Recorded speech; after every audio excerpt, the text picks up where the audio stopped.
These are from the Texas girls, as we call them, the friends that Adrienne grew up with, and they collaborated to send in these 2 letters.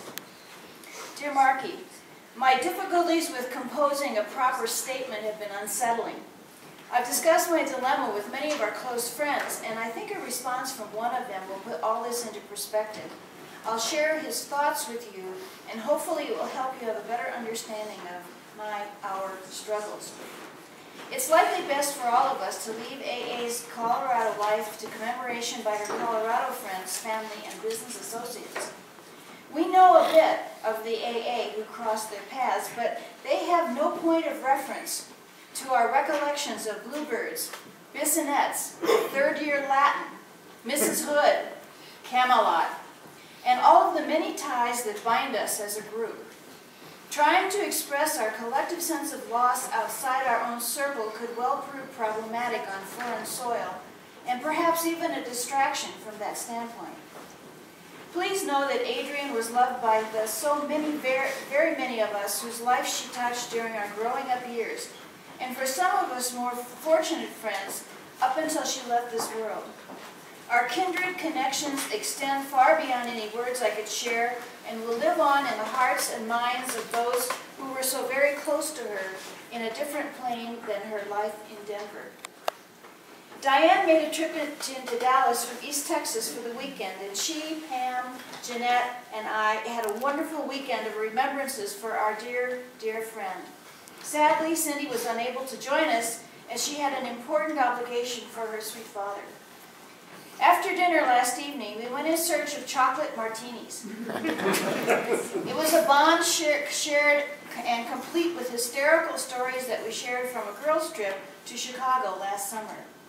We went to 4 bars before we could find one that made them, but we were determined. The 4 of us each had one, and we ordered a 5th, which we sat in the middle of the table. We shared a toast to our friend, and after finishing our drinks, we passed Adrienne's martini around the table twice to share a final drink with her. It was a special moment that we will never forget. Please do extend our deepest condolences to Aaron and Sarah, and to our amazing new friend Deborah Knapp, as well as to you, to Gerald, and to Leslie. Know that we are all there with you in spirit. Sincerely, Shelley Jaramillo. And this other letter is from Ruth Cook. I recall Adrienne in high school as a beautiful, popular, highly intelligent leader. 3 years ago, I found her online in the Sunset High School class site and asked for her help in learning about pollution and a toxic lake in our native Oak Cliff, Dallas area. I had read she was a federal whistleblower. I was extremely impressed, and I just knew she would have made a great friend, though we were in our late 50s, and so many years had passed. We communicated almost daily through email, and she was the friend I had hoped for, a lively, amazing friend. Knowledgeable beyond belief, committed, passionate about her calling, kind, and suspicious. Oh, she didn't miss anything when it came to the EPA and the state of Texas subterfuge. I will never forget all she taught me about government, law, and the respect we should always show others even if we don't receive it back. And I want you to know that she planned to write an academic paper on pollution and its effects on Oak Cliff, Dallas, where we grew up. The Trinity River bottom industry, actually quite near her childhood home, was especially toxic back in the 1950s and 70s and beyond.